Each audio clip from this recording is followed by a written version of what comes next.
abril de 2020. Quando inicia a pandemia, surge aí aquelas produções de lives, né? Galera fazendo live de tudo e tal. E na Serra tem um centro cultural muito potente, muito importante, chamado Elisiário Rangel. Ah, tá. Então, quando a gente fala de charge, a gente sai do território do bem. Isso. E vai para uma outra proposta que já é lá na Serra. Isso, é porque eu moro na Serra, né? Entendi. E aí eu sempre colaborei, desde o surgimento, com esse centro cultural, né? E aí o centro cultural, né, junto com o diretor lá, que é o Antônio Vitor, a gente foi conversando sobre, também no meio dessas várias lives, fazer uma live. Bora produzir uma live. Do quê? Qual a temática e tal? Aí eu pensei na temática da charge. E aí quem poderia ser convidado? Aí a gente pensou no Carlos Latuf. Ele ficou conhecido como...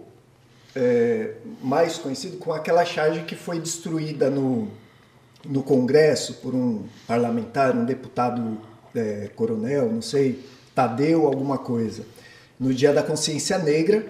E aí foi exposto uma charge dele, que é um jovem negro, algemado, caído assim, morto, né, ensanguentado, e um agente policial se distanciando com a arma em punho. E aí esse coronel Tadeu foi lá e destruiu a charge, e aí causou uma...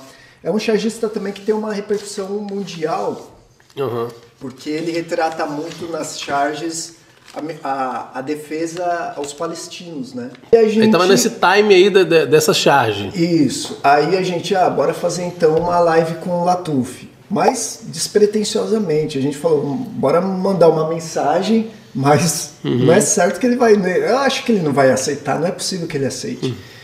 E aí, 15 minutos depois da mensagem, ele respondeu, falando, bora, vamos fazer essa live aí, para surpresa nossa, né? E aí marcamos, foi feita a live, infelizmente não ficou gravada, a gente não manuseava bem, não sabia como que era isso. Vocês não conheciam aqui o estúdio do Grilo? Né, Grilo? Se conhecesse o estúdio... Já estava internacional. Já estava. Eu gostava muito do Opasquim. O Opasquim, os mais antigos vão lembrar aí do Opasquim, que era um jornal que tinha muita charge, né?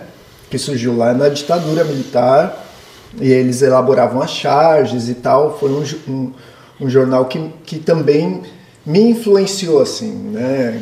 Chargistas como o Milor Fernandes, o Enfio, né? Tem uma galera que está nativa ainda hoje. O Latuf, porque charge traz uma característica mais de humor também, as charges mais antigas, né? O Latuf, ele diz que ele não tem compromisso com o humor. E eu me influencio muito no Latuf, porque ele diz que ele é um cronista da barbárie, né? Tanto que a charge dele é muito pegada assim nessa questão pesada, né? De não ter compromisso com o humor, porque retratava a realidade, a barbárie, a realidade, né? E, enfim. E aí o Latuf foi me incentivando. A gente troca ideia até hoje, assim, né? Sobre algumas charges e tal. Inclusive essa aqui rolou o processo do Pasolini.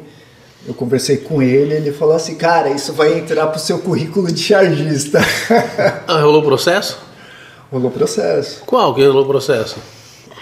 Foi uma charge, cara, que aconteceu o seguinte. A Débora Sabará, militante do movimento, ela é fundadora da Gold, né? Que é uma organização muito importante na defesa da população LGBTQIAP+. Elas estavam organizando o manifesto LGBT e aí foram pedir autorização para a prefeitura apoiar o movimento. E aí o então secretário de Cultura, que era o Luciano Gagno, né? Que graças a Deus meteu o pé, saiu fora, ele disse com essas palavras: essa gestão não tem compromisso com a população LGBT. Falou para a Débora. E aí a Débora imediatamente foi e fez um BO contra ele. Por LGBTfobia institucional. né? E não estava falando em É porque a opinião pessoal dele não cabe nesse exercício, não cabe no exercício da função dele, não tem que ter a opinião pessoal dele. Ou então para um grupo só de pessoas. Então, a questão é que ele fala assim, essa gestão não tem compromisso. Ele não fala assim, ó, eu não quero apoiar esse movimento. Ele falou, essa gestão não tem compromisso. Então é uma coisa que ele institucionou. E aí, quando ele fala essa gestão não tem compromisso com a população LGBT, aí a gente, né, fala, então isso daí é uma questão de gestão. E eu fui elaborar a charge da Débora Sabará. Assim, depois que ela fez o BO, e aí deu toda a repercussão, ele pede exoneração do cargo. Ele pediu? Pediu, porque teve pressão e tudo mais, e ele saiu do cargo. E a charge, então, foi retratando a Débora Sabará, de braços cruzados, assim, uma lata de lixo, escrito lixo da política capixaba, e ele dentro do lixo, o Luciano Gagno, né?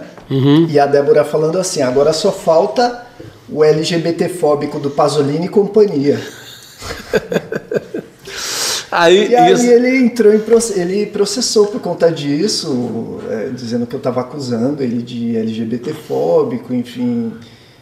Só que aí, né, contra fatos não há argumentos, né? Inclusive a Camila Valadão,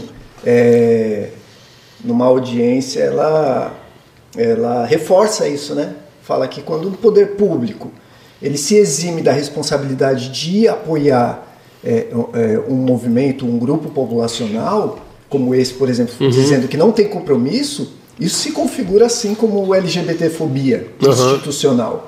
Né? Então ele perdeu o processo. Então, o processo rolou, e aí a Débora recebeu um documento dizendo que tinha revogado o processo dela, mas no documento citava só o nome dela, não citava o meu. Dando a entender que, revogou só o processo dela, ela não é mais, mas não diz nada sobre mim. Então, provavelmente tá rodando ainda. Tá rodando ainda.